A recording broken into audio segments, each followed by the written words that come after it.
In this chapter, we'll be introducing static and final. Members marked as static can be accessed without needing to create an instance. They are also called as class members. All instances share the same static variable. We'll take a look at example of this. Static members can access only static data.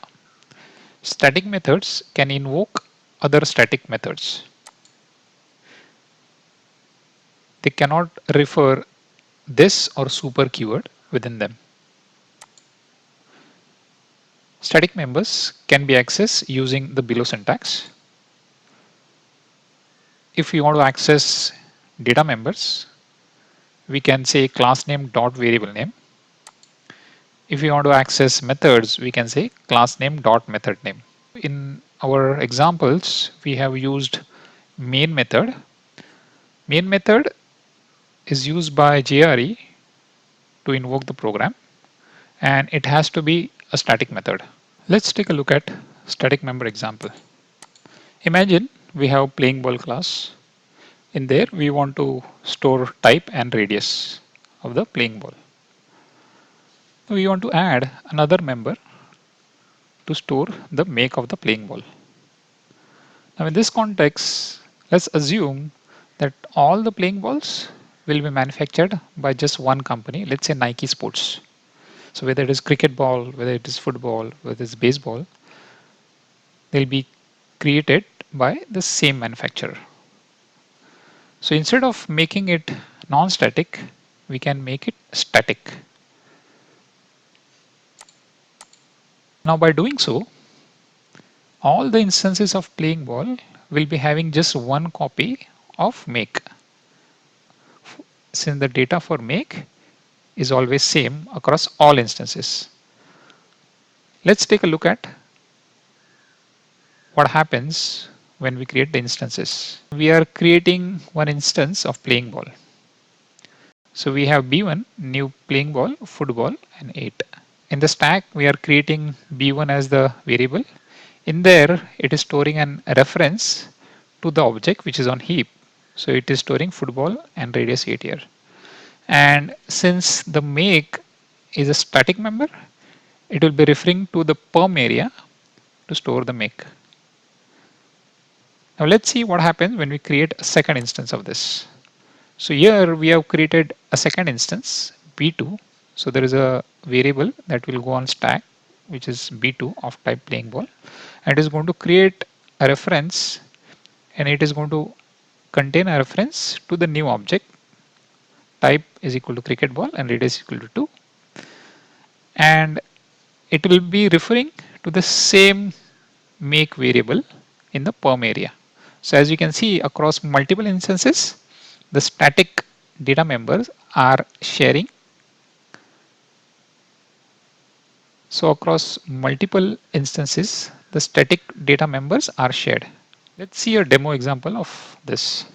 So we have playing ball. We are having make as static, and we have data members type and radius. Both of them are private, and we are having public methods to access them. We'll be initializing these members using the constructor. We have two methods, volume and is basketball, and we have two string method here. If you run this, it is showing two balls being created, football and cricket ball, and static member. You can see that we are able to refer the static member using playing ball.make or the instance.make, and it is showing the same value. Now let's try to see what happens when we try to access static data from non-static method. So this is a non-static method, and we want to include make in our printing. So let's try to do this. So we'll say this, and we'll say that make, right? And we'll also print that make is this. And if we try to run this, let's see what happens. You can see it is also printing the make. So non-static methods can access static data. Let's try to do vice versa, where we want to access non-static data from static methods. We have make as public. So instead of having public access, let's make this private. And instead of using dot make, we'll say we want to use get make. And get make we have defined as public static. So we are able to do this. Now let's see if we try to run this, you can see it is printing the correct value. This is a static method and we'll try to access non-static data. If we say this dot type, it is going to show us error. Cannot use this in static context. So clearly we cannot access static data from non-static. So we cannot access non-static data from static methods. Let's take a look at usage of final. So there are three entities that can be final. Final class, final method, and final data members. When a class is declared as final, it means it cannot have a subclass. When a final method is declared, we cannot override it in the subclass. So overriding happens in the context of parent and a subclass. So we'll be talking much more about it when we talk about inheritance.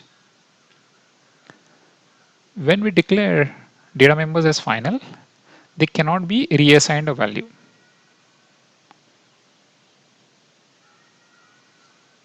Consider that we are having a playing ball which is having three data members. One is make, which is static, and the other two are type and radius. Now imagine a use case where we want to create inflatable balls. So we can extend the playing ball and introduce one more attribute which is going to store whether the ball is inflatable or no. Now we have added a constructor which is taking three arguments: inflatable, type, and radius. So type and radius will be passed to the parents constructor, and we are using this dot inflatable equal to inflatable particular data member. Now this is all good. Now let's try to create inflatable balls and see what the outcome is.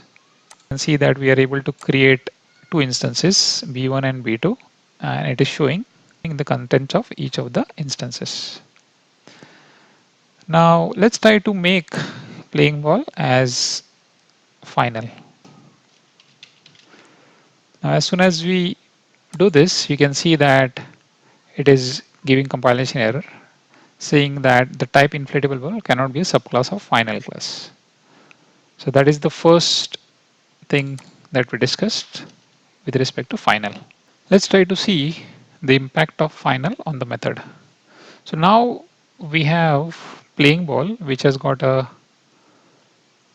non-static non-final toString method, and we are overriding this in inflatable ball. So it is having its own toString. Now let's see what happens when we try to use a final keyword here. Now as soon as we do this, it is giving a compilation error saying that cannot override the final method for playing ball. So hence final methods cannot be overridden. Now let's see the impact of final on data members. So imagine that we have a setter method to set the inflatable. Though we are setting the inflatable from the constructor, but let's say once we create the object, we want to change the inflatable status. Using set inflatable, we can be able to set the inflatable data member. Now let's say we make this final. So as soon as we make this final, we can see that this is being red flagged because it is saying the final field cannot be assigned. Now one thing to note that we can assign this in the constructors. This is allowed because this is the first time we are trying to set the inflatable. But once it is set, we cannot reassign this. That's what the final keyword is telling us. Let's do a quick recap of static and final. So static members are shared across instances. Static members cannot access non-static data members. The vice versa is true though. Final classes cannot have subclass. Final methods cannot be overridden. Final data members cannot be reassigned a value.